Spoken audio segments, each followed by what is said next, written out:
Sunny the sunflower was ready to harvest her seeds.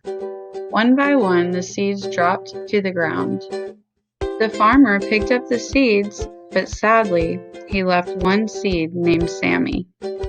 Poor Sammy was left alone to watch his brothers and sisters grow to be big and strong, while he stayed a sad and lonely seed.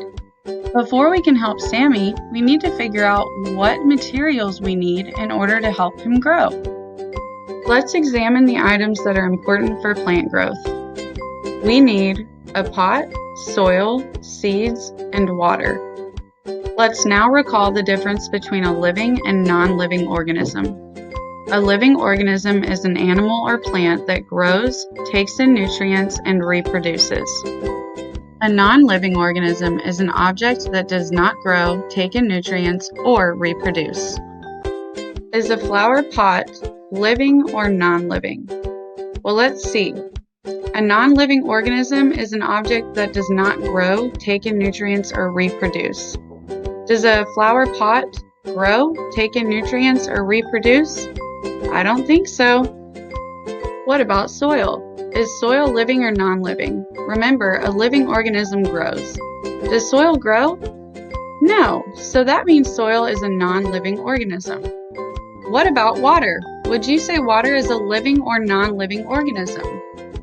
Remember, a living organism is an animal or plant. Is water an animal or plant? No, so I would say that water is a non-living organism. Are seeds living or non-living? Let's see. A non-living organism is an object that does not grow.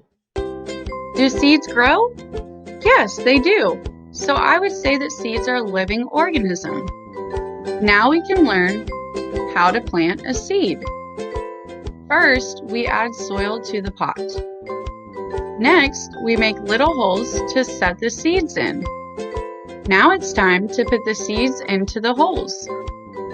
Your pot should look something like this, where the seeds are in the holes. After all your seeds are in the holes, we cover it back up with soil.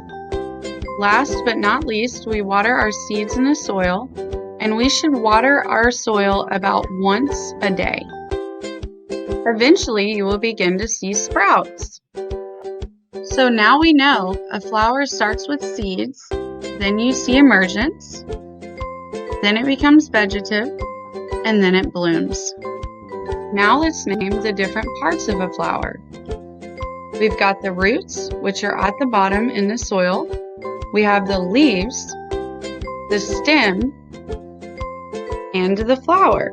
Today, we learned the difference between a living and non-living organism. We learned how to plant and grow a flower. We learned about all of the parts of a flower.